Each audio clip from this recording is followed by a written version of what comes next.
French President Emmanuel Macron on Monday announced he was extending a virtual lockdown to curb the coronavirus outbreak until May 11, adding that progress had been made but the battle not yet won.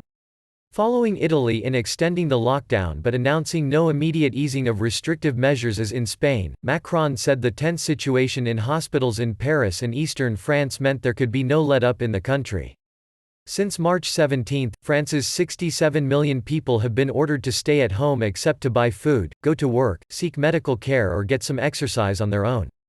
The lockdown was originally scheduled to end on Tuesday.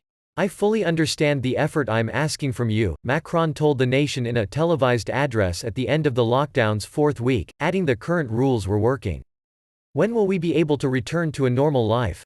I would love to be able to answer you. But to be frank, I have to humbly tell you we don't have definitive answers," he said.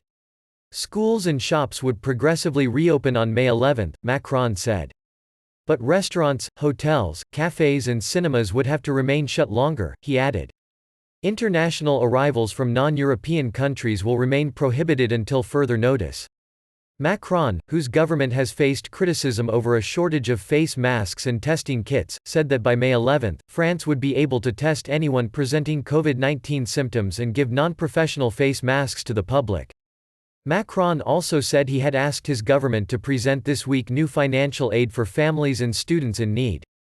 Acknowledging his country had not been sufficiently prepared early on to face the challenges posed by the outbreak of the new coronavirus, Macron appeared to seek a humble tone in contrast to the warlike rhetoric of his previous speeches.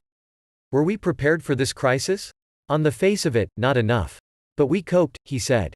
"This moment, let's be honest, has revealed cracks, shortages.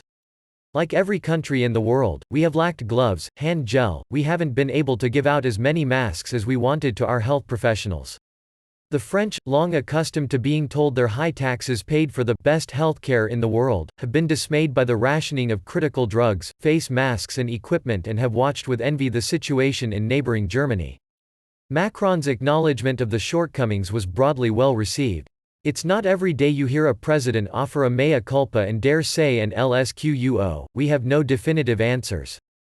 Reassuring and necessary sincerity, analyst Maxime Sbaihi of the think tank Generation Libre said.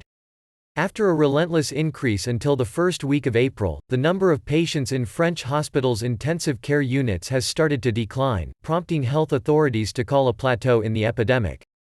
But if French hospitals are just about coping, helped by a massive effort to transfer patients by plane, helicopter or even high-speed train from hospitals in the east and Paris to the west, nursing homes have been overwhelmed. By Monday, the coronavirus had claimed 14,967 lives in France, the fourth highest death toll in the world, with more than 98,076 confirmed cases, according to official figures. "We'll have better days, and we'll return to happy days," Macron said.